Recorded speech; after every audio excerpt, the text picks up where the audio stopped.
இறையன்பர்கள் அனைவருக்கும் வணக்கம்.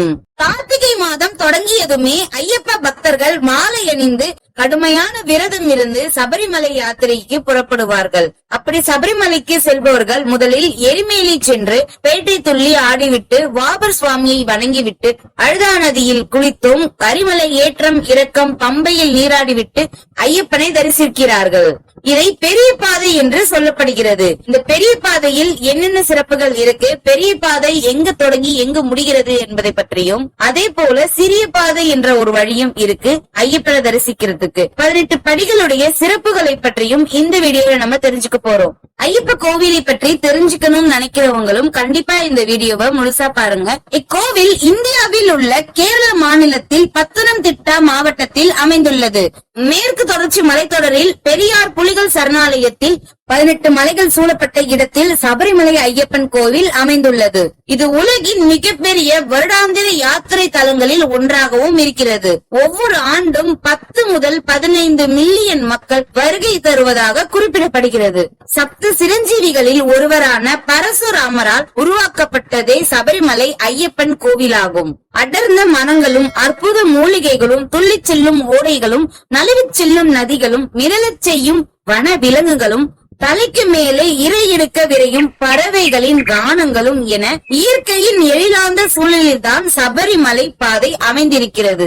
ஐயப்பனை தரிசிக்க உலகெங்கும் இருந்து பக்தர்கள் பல வழிகளில் வந்தாலும் அவர்கள் சபரிமலைக்கு செல்வது பெரிய பாதை அல்லது சிறிய பாதை என்ற இரு வழிகளில்தான். உடலில் பலமும் நேரமும் இருப்பவர்கள் பெரிய பாதையை தேர்ந்தெடுத்து பயணத்தை மேற்கொள்கிறார்கள். மற்றவர்கள் சிறிய பாதையை தேர்ந்தெடுக்கிறார்கள். எருமேலியில் ஆரம்பித்து சபரிமலை வரை உள்ள 48 மைல் தூரம் பெரும் வழிப்பாதை எனப்படுகிறது. பம்பையில் இருந்து ஆரம்பித்து சபரிமலை வரையில் உள்ள 7 கிலோமீட்டர் தூரம் சிறிய பாதை எனப்படுகிறது.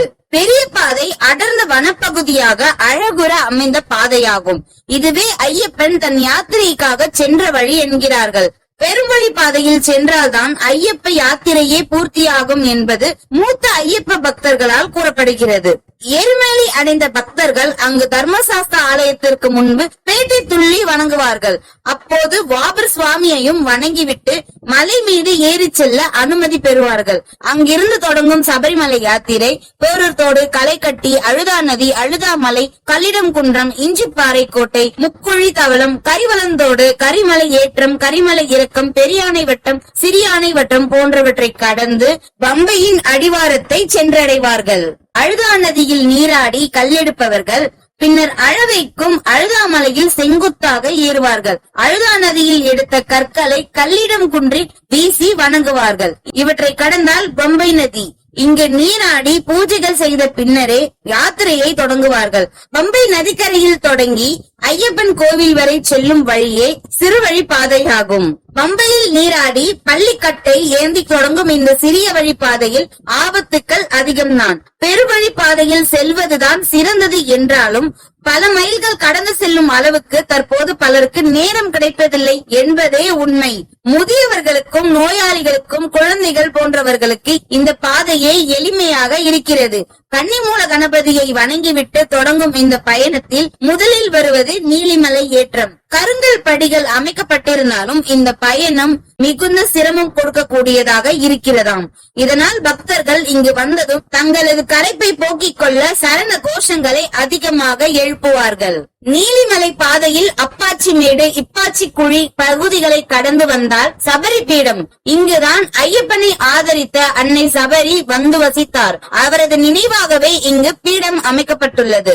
சரங்குத்தி பாதையில் நடந்து சரங்குத்தி என்னும் புனித இடத்தை அடையலாம். எரிமேலியில் பேட்டை துள்ளிய கன்னிசாமிகள் தாங்கள் கொண்டு வரும் மரத்தாலான வில், வேல், சரம் போன்றவற்றை இங்கு குத்தி வைத்து வணங்குவார்கள். சரங்குத்தியை கடந்தால் வருவது கனகவாசன், காந்தமலை ஜோதி, சபரிமலை சாஸ்தாவின் 18 படிகள். 18 படிகளையும் ஏறி ஐயப்பனை தரிசிக்கும் பக்தர்கள் தாங்கள் கடந்து வந்த வழிகள், துயரங்களை எல்லாம் மறந்து எழுப்பும் சரண கோஷத்தில் மலையே அதிரும், மனமோ நிறையும். ஐயப்பனின் 18 படிகளும் மிகவும் சிறப்பு வாய்ந்ததாகும்.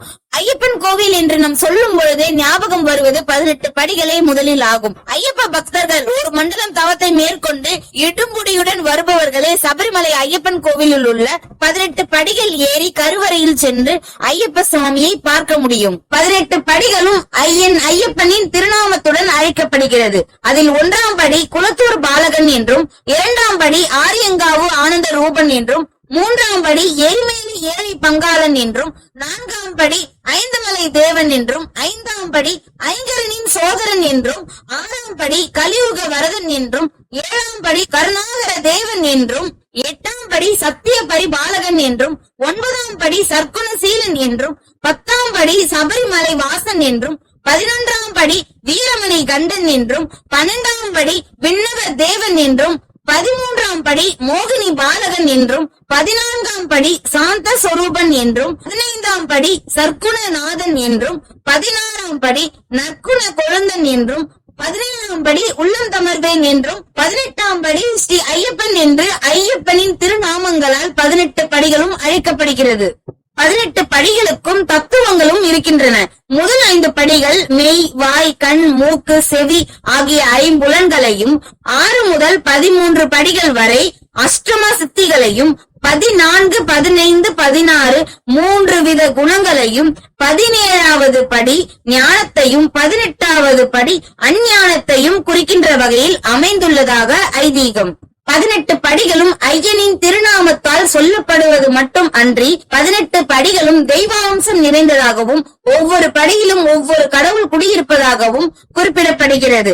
அதில் 1ஆம் படியில் சூரியனும், 2ஆம் படியில் சிவனும், 3ஆம் படியில் சந்திரனும், 4ஆம் படியில் பராசக்தியும், 5ஆம் படியில் செவ்வாயும், 6ஆம் படியில் ஆறுமுக பெருமானும், 7ஆம் படியில் புதனும், 8ஆம் படியில் மகாவிஷ்ணுவும், 9ஆம் படியில் குரு பகவானும், 10ஆம் படியில் பிரம்மாவும், 11ஆம் படியில் சுக்கிரனும், 12ஆம் படியில் திருவரங்கனும், 13ஆம் படியில் சனீஸ்வரன், 14ஆம் படியில் யமதர்மன், 15ஆம் படியில் ராகு, 16ஆம் படியில் காளி, 17ஆம் படியில் கேது, 18ஆம் படியில் விநாயகர் என மொத்தம் 18 படிகளும் தெய்வாம்சமாக விளங்குகிறது. சபரி சாஸ்தா ஐயப்பனை காண மாலை அணிந்து கடு விரதம் இருந்து புனிதம் நிறைந்த 18 படிகளை இடுமுடியுடன் செல்லும் பக்தர்களால் மட்டுமே ஏறி ஐயப்பனை தரிசிக்க முடியும். ஐயப்பன் கோவிலில் மண்டல பூஜையும் மகர விளக்கு பூஜையும் மிக்க சிறப்பாக கொண்டாடப்படும்.